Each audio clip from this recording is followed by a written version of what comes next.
ज्याप्रमाणे महाराष्ट्रामध्ये अष्टविनायक आहेत त्याचप्रमाणे संपूर्ण भारतामध्ये 8 महागणपती आहेत आणि त्यातल्या कुठल्याही एका गणपतीच्या दर्शनाने अष्टविनायकाच्या दर्शनाचं पुण्य मिळतं।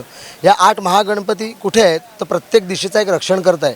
त्याचप्रमाणे पूर्व, पश्चिम, दक्षिण, उत्तर, आग्नेय, नैऋत्य, वायव्य आणि ईशान्य ह्या ज्या 8 दिशा आहेत त्या प्रत्येक दिशेचा जो एक रक्षण करत आहे त्या ठिकाणी हे महागणपती स्वयंभू म्हणून वसलेले आहेत। त्यामध्येच आपल्या या श्री क्षेत्र गणपतीपुळ्याच्या स्वयंभू लंबोदराचा 5वा नंबर लागतो।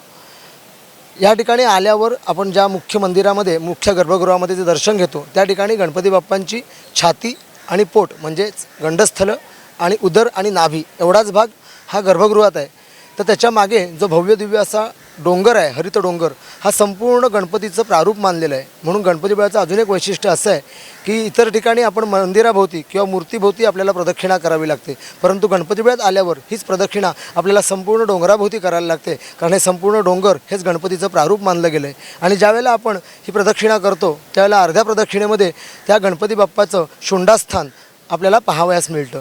हे शुंडास्थान या प्रदक्षिणा मार्गाच्या बरोबर मध्यभागी आहे। जेव्हा आपण दर्शन घेतो आणि प्रदक्षिणा करतो त्याच वेळेला या ठिकाणचं दर्शन पूर्ण झालं अशी या ठिकाणी आख्यायिका आहे।